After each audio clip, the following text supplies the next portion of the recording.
As we honor Torrance's centennial, we're taking a closer look at the people, places, and things that have played a key role in making the city what it is today.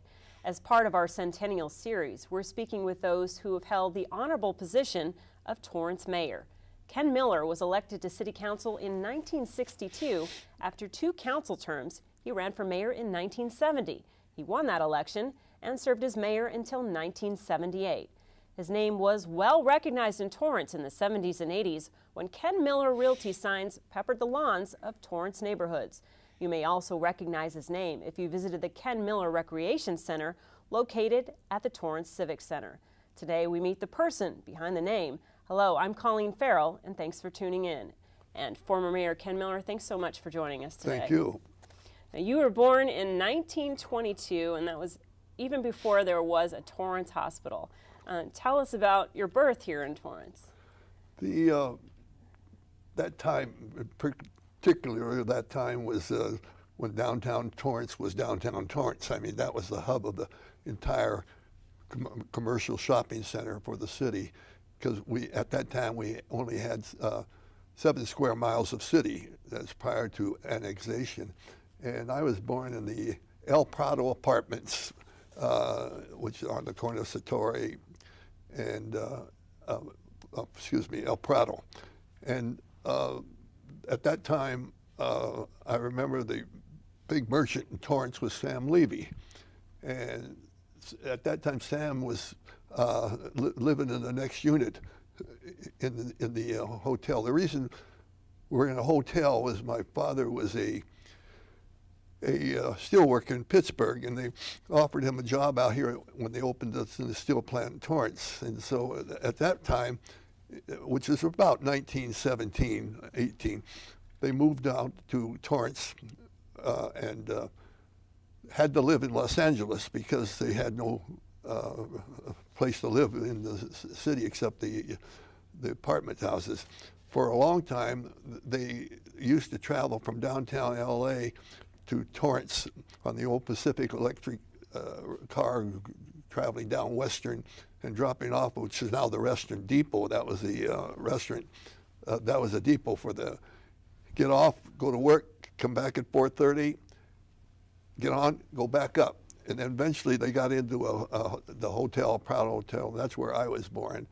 That was, as you said, was a year prior to the building of the Torrance Memorial. I have a younger brother who was 4 years younger than I, who was born in those hotels. So that was life as it was, as it was tonight. And there was a doctor or a nurse present? Or Dr. Lancaster came in, and he was the one of 2 doctors in Torrance, and everything was done in Torrance at that time was through Dr. Lancaster and Dr. Scheidler on it. And so that was sort of the coming of it. And I remember very well as I stayed in those units, so maybe 2 or 3 years, I can't remember when, used to go downtown on El Prado. It was a dirt street at the foot of the hotel and play, throw balls around, baseballs around and whatever, play there. Then we eventually were able to move into a home on Gramercy Avenue, which happens to be next door to Louis Zamperini, the great Olympic star. So those doctors must have been pretty busy in town at that time. Oh, yeah, and this, remember, back in roughly 29, was the Depression, you know. So maybe I was 7 or 8. I remember that the fact that practically no one had money. And I remember Dr. Lancaster coming to our house and taking care of my mother. And she gave me couple dollars to give to him when he went out the door, and he took the money and put it back in my coat and said, keep the money, you know. Wow, things were different back then. So as you mentioned, your father came here from Pittsburgh, and Torrance really did originate very much as a blue-collar town with such companies as Columbia Steel and Union Tool and many others. How did that sort of impact the commercial development, also the residential development here, that it was so much of a blue-collar origination? Well, there was the steel plant, and there was Union Tool, which made tools for oil wells, for oil tools. And you either worked at one place or another in Torrance at that time. And you're thinking about a population of maybe 1,000 people, give or take. And that was it. I clearly remember the oil workers and the steel workers would get off on Friday night and go down and have their pants pressed and cleaned or whatever, and go out on the town for when they got their paychecks on it. So it was just, that was the town. That was the heart of the town. And El Prado Street and Satori Street was the major. There was no such thing as, obviously, the Del Amo Mall and what have you. And so we would accommodate. However, we had so few stores that I remember my folks, when they really wanted to shop, would go to Long Beach, or they'd go to Inglewood, where the shops were, to shop. Even Lomita had more shops than Torrance had on it. That was before the days of Del Amo Mall. Yeah. As I've been working on the Centennial series, I've heard a lot about the factory frolics. Did you participate in those? And tell us about that. I'm fully aware of it. But they held them in old downtown Torrance on El Prado Street, and they had a cage there, and they would take some well-known person and jail them, as sort of as a joke, and they have to pay a fine to get out, That's funny. That's the only thing I remember of the affair. Yeah, from what I understand, they used to have big dances in the old Civic Auditorium, and that was sort of like a hub place for everyone from the South Bay Area came, and I think they were Friday nights, I believe. The Civic Auditorium was located on the corner of Cravens and El Prado, which is now a health building. You can buy health equipment. That was Civic Auditorium, and of course the City Hall was directly where the Time Warner Cable is located now. That was City Hall at that time, and the fire station and police station was right next door, where is now a parking lot on it. Now, your father, again, was from Pittsburgh. Did they go and actually recruit workers? Yeah, what they did was, as I was told, they went to Pittsburgh, Youngstown, and Nova Scotia, where there were big steel plants, and they said, we're opening a plant in Torrance, California. Of course, nobody knew where Torrance, California was. And we have a job out there if you want to go out to California. And my dad was one of the several that took and came out from Pittsburgh to Torrance, which was Neverland.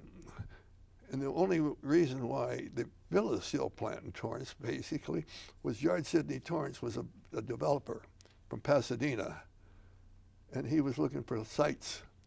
And they thought that if they got out of the city of LA, the taxes would not be as high. So they come out to the middle of nowhere, literally, and built the plant there.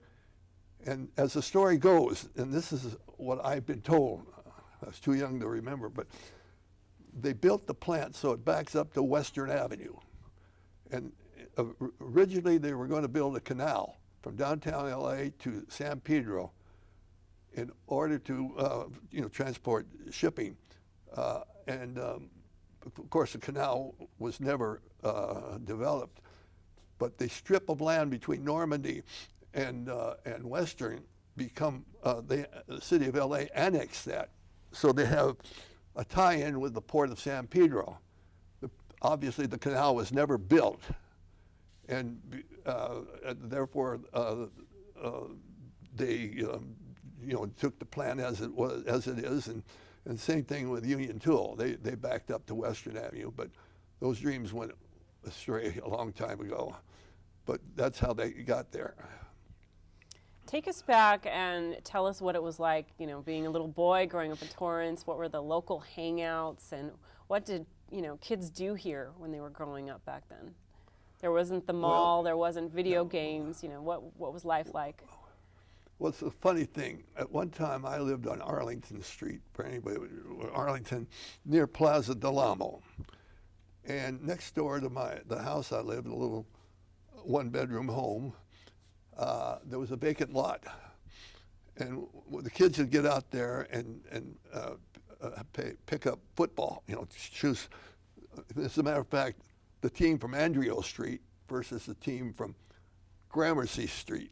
And we used to play, and then when the fathers got off work, they would come down there to watch, and in the meantime, they took over the game. We got shoved aside, and they ended up playing in the game. I can remember that very clearly on it. But it's sports. It was sports. We would play to kick the can at night. Say, I lived on Gramercy, as I say, at one time.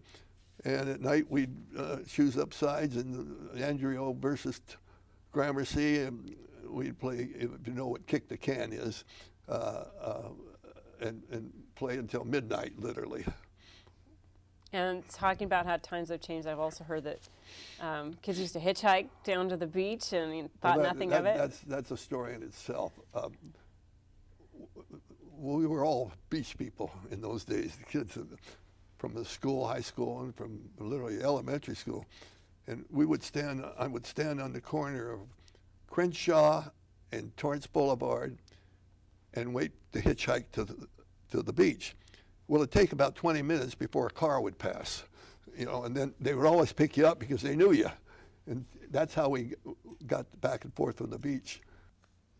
Well, we're going to take a quick break, and when we come back, farming as a major industry in Torrance? Yes, that's right.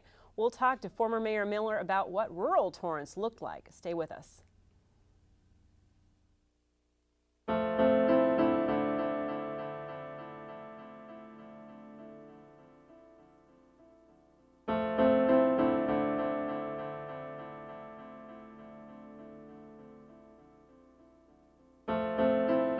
Behind the wheel, there is no such thing as a small distraction. A public service reminder from the American Academy of Orthopedic Surgeons. Speak out against distracted driving at decidetodrive.org. Welcome back. In celebration of the city's centennial, we're getting a first-hand account from lifelong Torrance resident and former Mayor Ken Miller on some of the events that have shaped Torrance history. Torrance had a pretty diverse farming community, ranged from pig farming to strawberries to dairy farms. Did it really seem like growing up in the country back then? Yeah, I suppose it did. You got to remember, at those times, Torrance was a city of 7 square miles. So areas beyond, say, Hawthorne Boulevard going west, that was all farmland.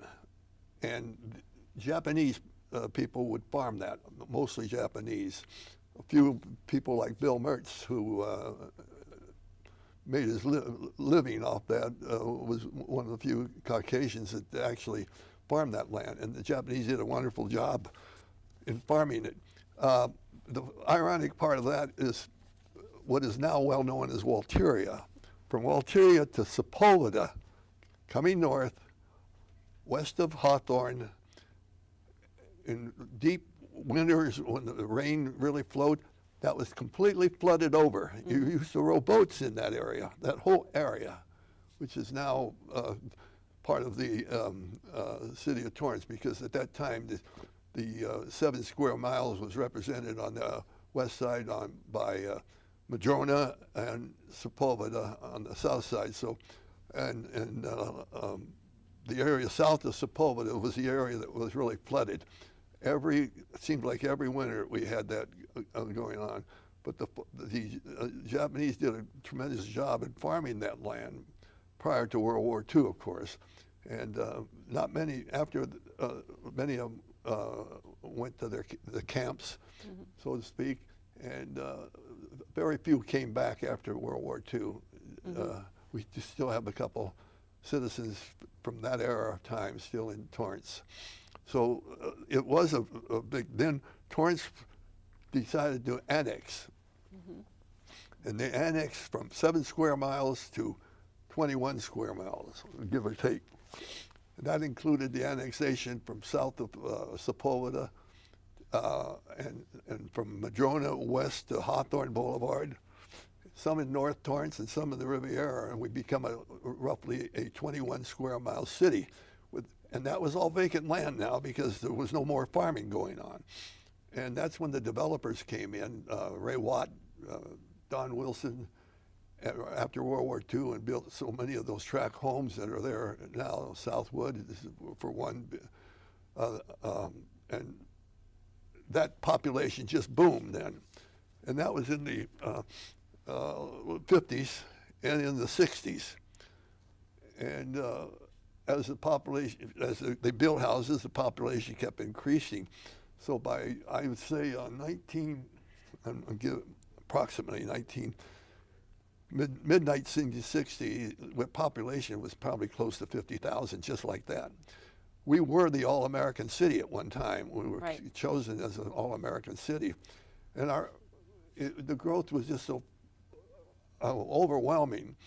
And I think the people, the city did a great job in laying out the developed areas that were developed eventually on that. So once we got into the 21 square miles, it just changed everything.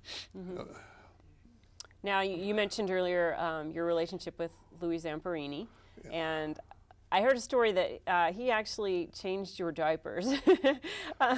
No, I'll tell you the story. Not quite Louis, but his mother did. Okay.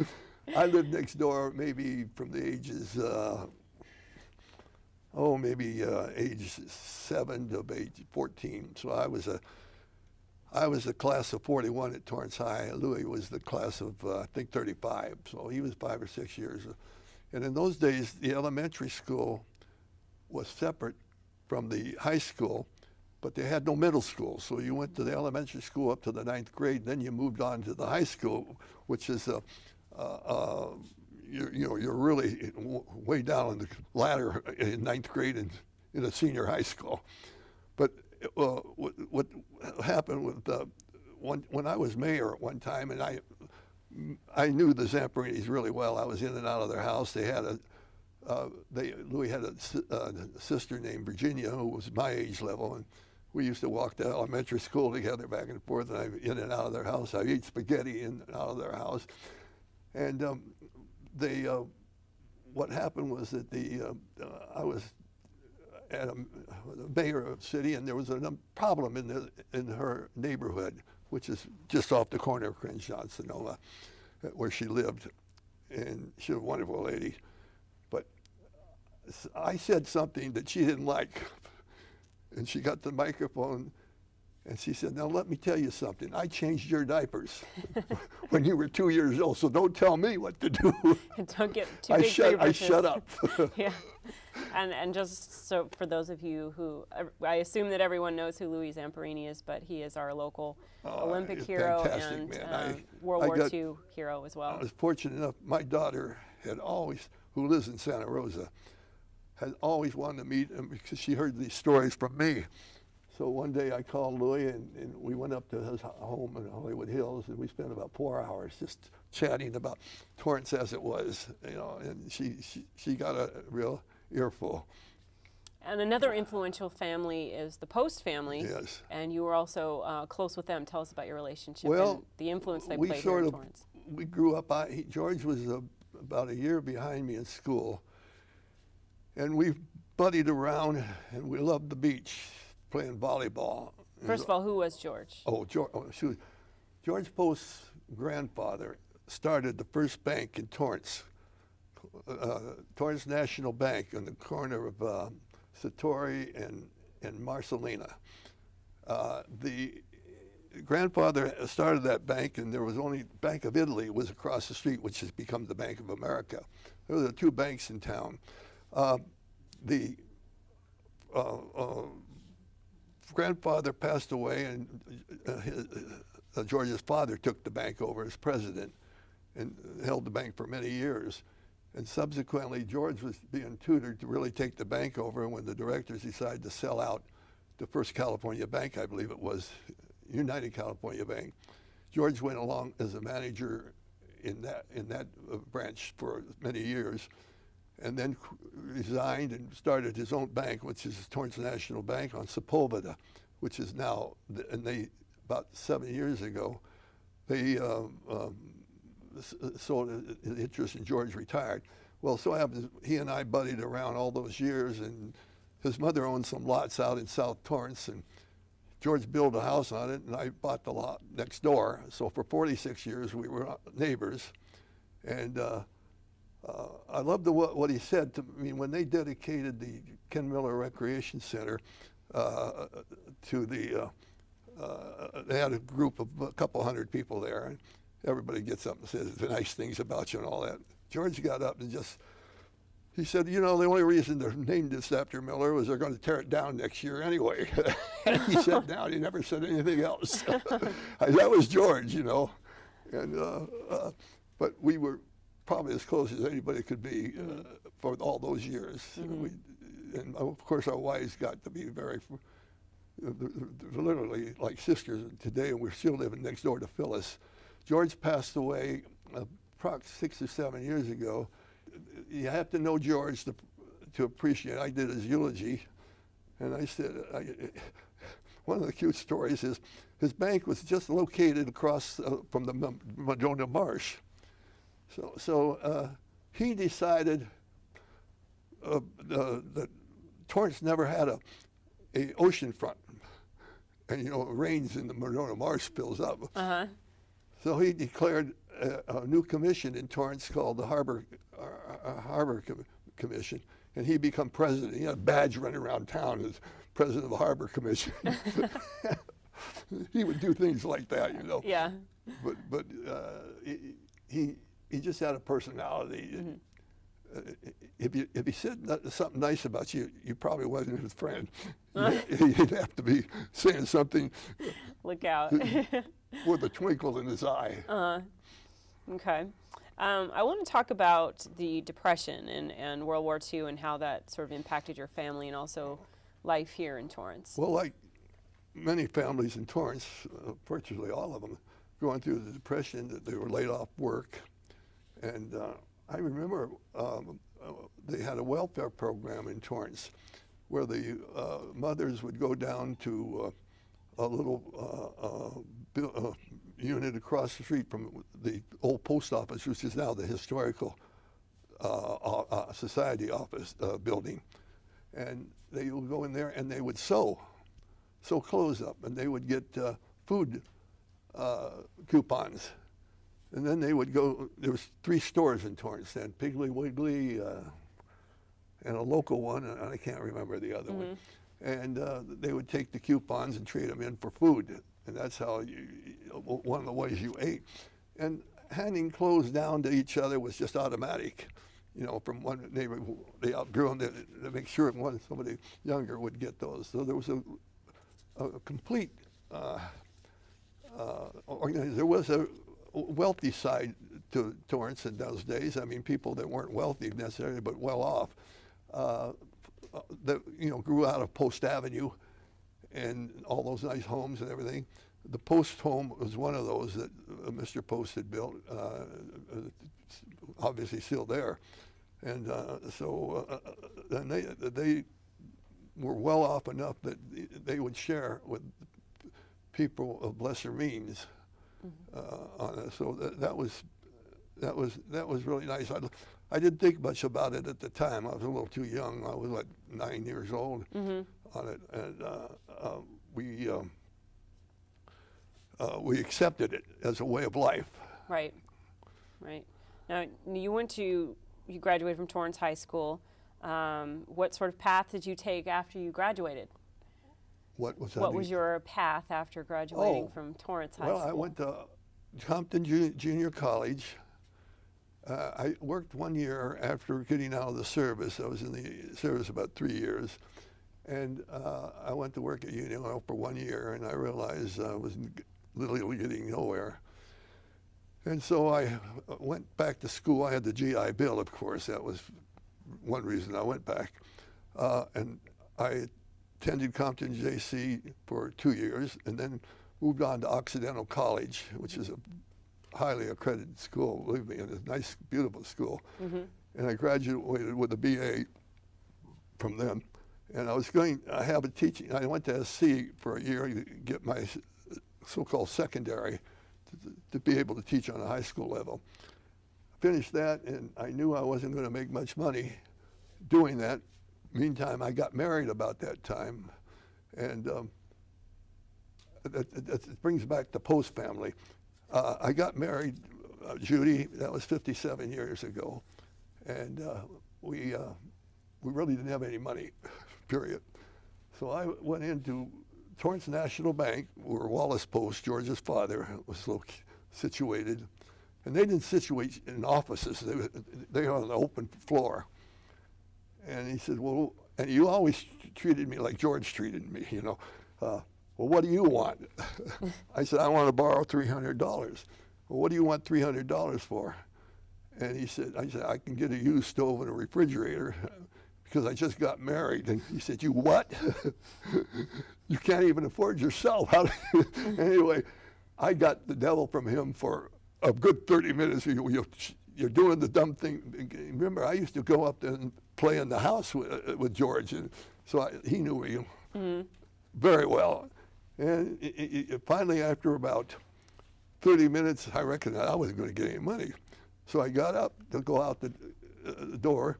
He said, where are you going? I said, I'm going across the street to see Mr. Sears, who's the bank manager of Bank of America, see if he'll loan me the money. And he told me, get my tail back here and sit down. So I got another 20 minutes, and then he told to his assistant, Bob Deininger, he said, give him $300, $350, and now get out of here.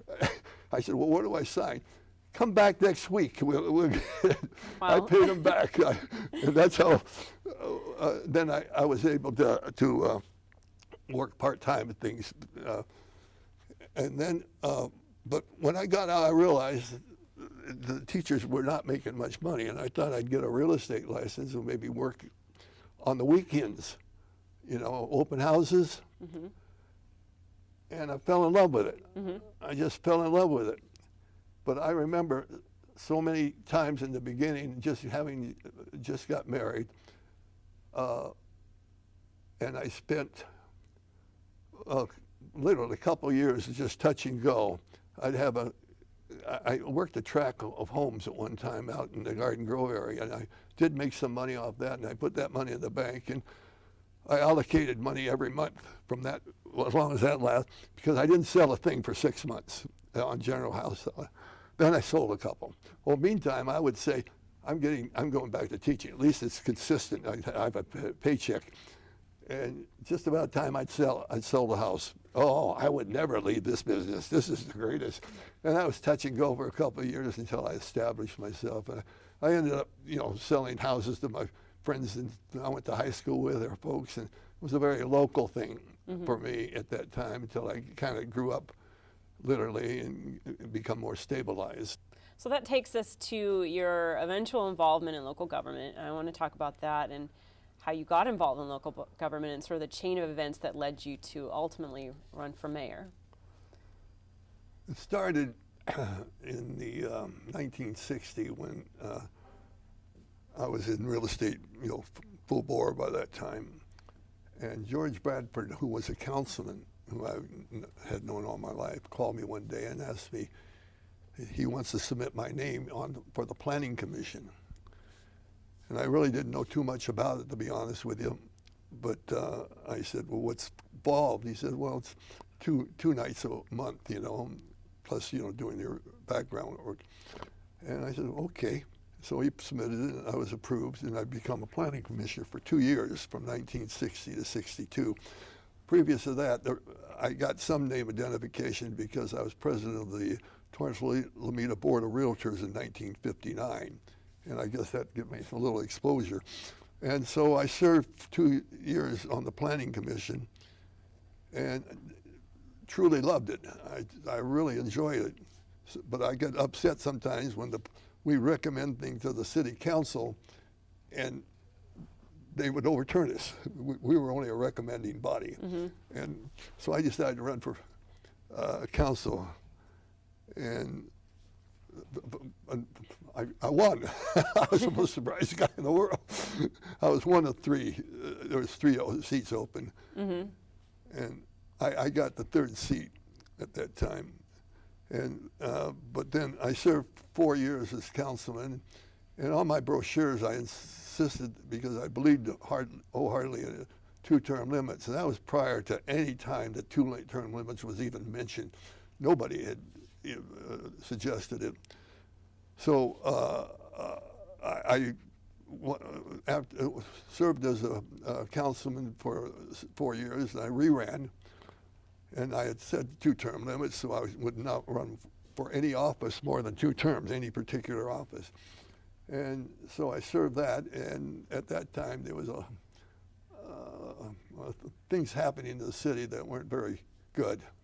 I won't get involved in that, and I had won the 2nd term as councilman pretty readily, by a majority. So several people asked me to run for mayor, and I jumped at it, and I ran and I won. And then I served the 2nd term as mayor, and that was it.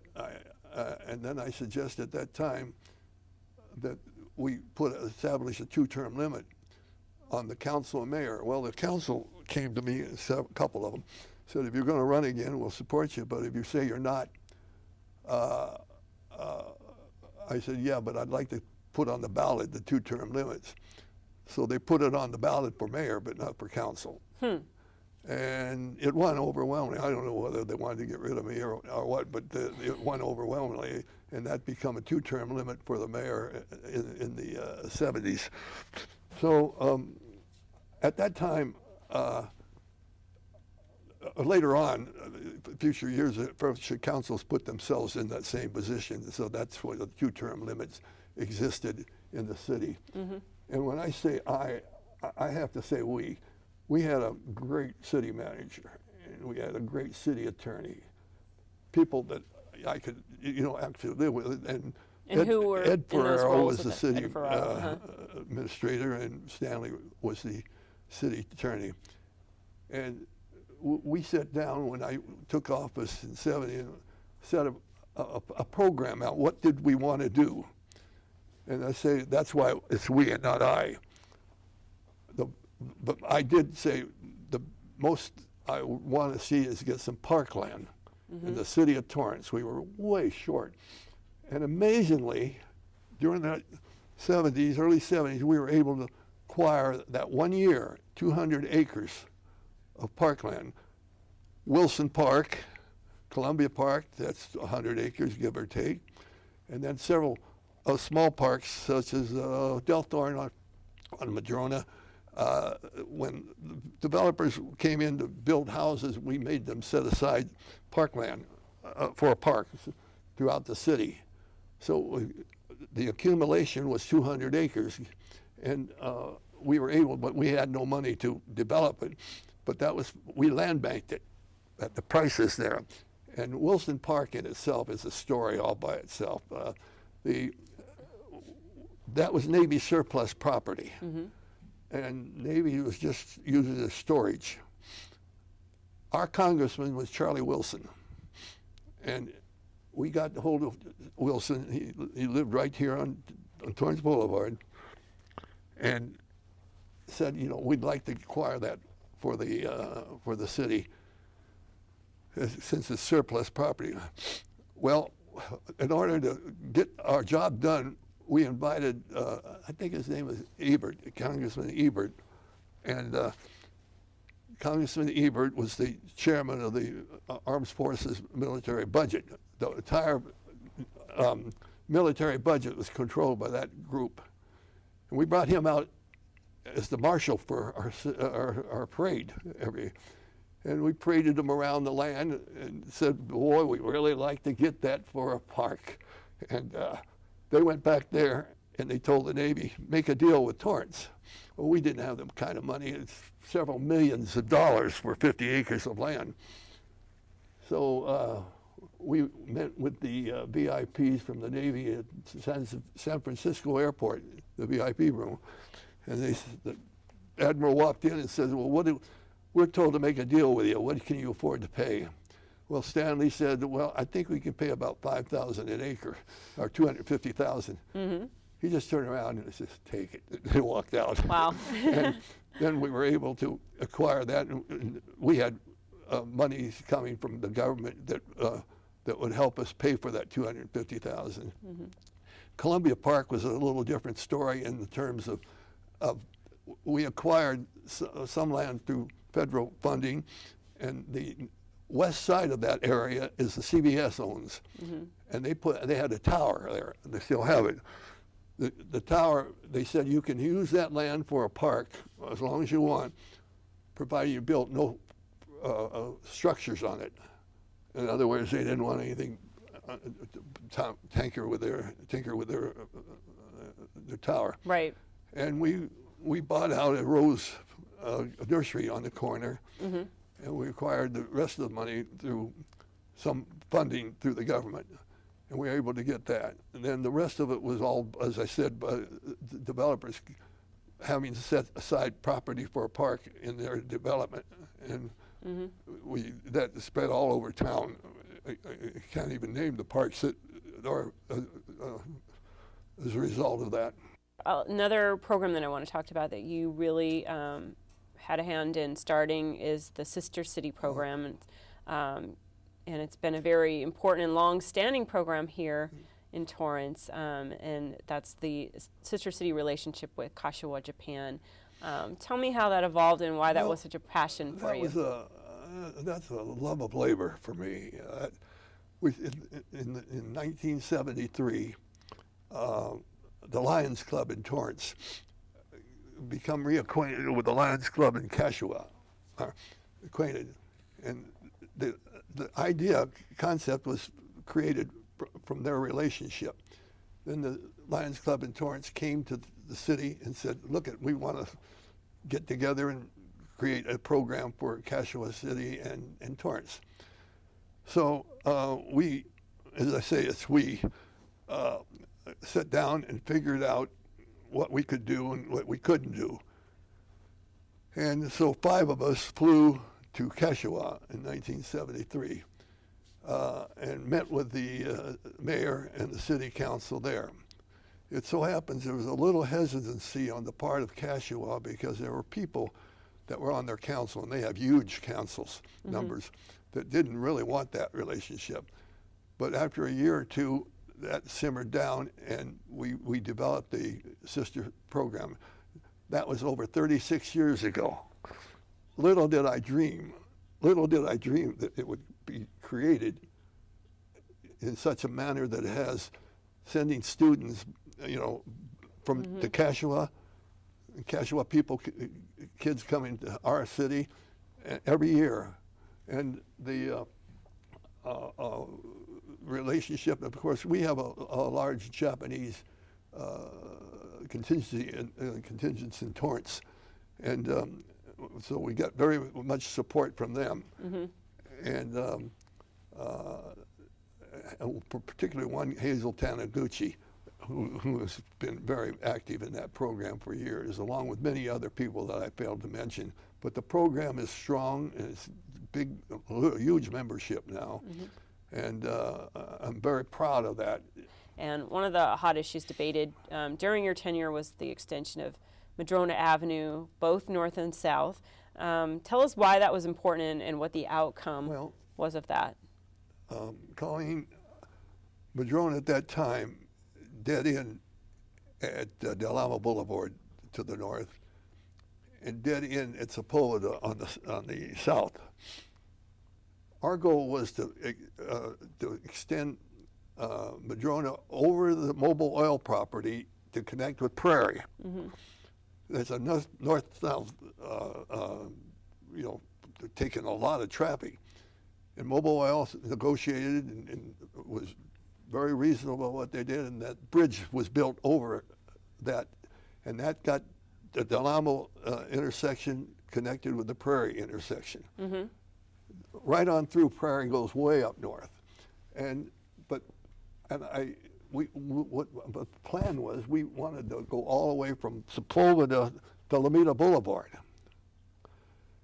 And the people and rightfully so, I suppose, in New Horizons opposed this plan because it brought literally the highway back, sighting on the one part of their development. You know, there are a lot of senior citizens in there, and they didn't want that, and that was holding up getting the bridge. It was all one plan. So the only thing we could do was at that time, in order to get the bridge in and get that done, is to separate the two and get that done. And I asked to be, because I was very pro about extending the Lomita Boulevard, I asked that they keep it as a vacant area street, so you can put a street in at a future time. You know, if you go down to Madrona to Sepulveda, you'll find there's a rail line there, the area. We could have put that all the way through Lomita Boulevard and only removed 3 houses on the west side, but it never took place. So we made a paper street, is the way they call it, out of that area. Unfortunately, because of a lot of, I'm sure, politics, and I think our future councils deleted that paper street and allowed the rezoning and build a lot of industrial buildings, which is very good for the city of Torrance too. Right. You get back in there and you'll see tremendous industrial projects going on. But we did get that far done, and it did open up that. It was very significant, taking the traffic off of Hawthorne Boulevard and Crenshaw. Absolutely. And it would have been great if it got to Lomita Boulevard. Lomita Boulevard was not the stop Pacific Coast High was, because that would have joined Madison at Lomita Boulevard, and you go south, you'd hit Pacific Coast Highway, because that street was already in on it. Yeah, that would have changed the traffic dynamics a lot in this town. But I can understand from the residential perspective. We lost that battle. Right. On it. I know you had the opportunity to meet President Richard Nixon, and that was for the signing of an act that you played a role in, and I wanted to talk about that. That was called revenue sharing.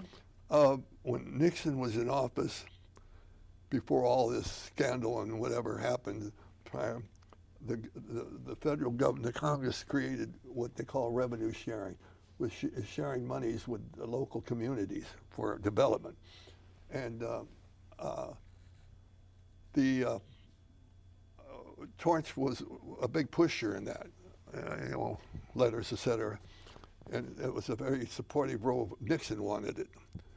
And so they finally passed it, the revenue sharing. And he chose 15 cities in the United States to come back at the signing of it, which was held at in Philadelphia. As a matter of fact, the bell was Liberty Bell. Liberty Bell was there, and so I flew. I was honored by that. I flew back to Philadelphia that morning for the next day, and the 15 mayors from the different cities in the United States were there, and he signed it. A lot of PR work going in there, and then afterwards they invited us up to the second floor and with his cabinet, and we met all his cabinet and that. But we came back and we had that revenue sharing available to us. In fact, we were going to use some of that for development of the park, but we didn't need to. We got several grants. Future councils got federal grants to build what you see on Wilson Park particularly. Did you share any words with Mr. Nixon when you met him? Each mayor came up, and the Liberty Bell was sitting there, and he was standing there, and he shook hands with each mayor, and he was introduced by Mayor Miller of Torrance. Oh, I know Torrance real well. How's your former mayor doing?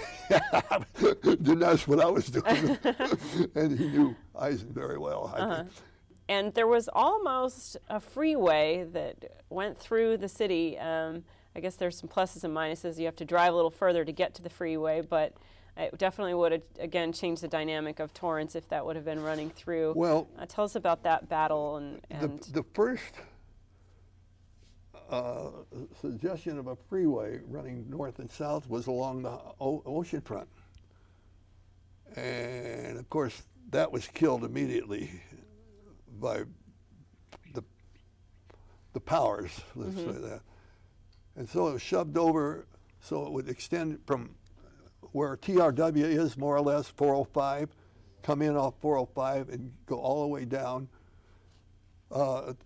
into Torrance, and all the way through Torrance to Lomita Boulevard, and go south, go east to Lomita out to San Pedro.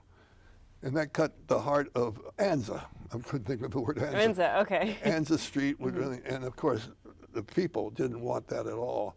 It probably would have been a good thing for moving traffic, but it wasn't a good thing for the city. Right. But Vincent Thomas was the assemblyman for at that time, and he was the assemblyman for Lomita, and it ran through Lomita, and he didn't want it. So he killed the financing in the assembly, and it was never built. And looking back on it, it's probably the best thing that ever happened on it. But otherwise, there would have been a freeway there, but it would have cut our city up quite a bit. One thing I haven't mentioned that I do want to mention first is that back in the 70s, we were growing so fast. We were growing so fast that we designed an ordinance that lowered the number of units per acre from, I think it was 49 to 27 acres per acre, which cut off the growth for a while. Then condominiums become popular, and developers come in with the condominium concept, but it still got almost cut in half the number of units you could have on it. Other than that, I can only say that the people that are doing this, I admire the people who are doing this Centennial thing. Unfortunately, I would like to have been part of it, but I couldn't count on certain health problems I've had. But I'm sure they're doing a good job with it, and I'm anxious to see it having how it all visited unfolds. and been part of it all those years. All right. Well, thank you, former Mayor Kim Miller, so much for joining us today. It's been a great pleasure to hear your perspective on Torrance as it's evolved, and on behalf of the city, I want to thank you for all of your contributions. Thank you, Colleen. It's a pleasure. And thanks for tuning into this special edition of our Centennial programming. Please continue to tune in throughout the year as we get up close and personal with the people, places, and things that continue to shape the direction of our city.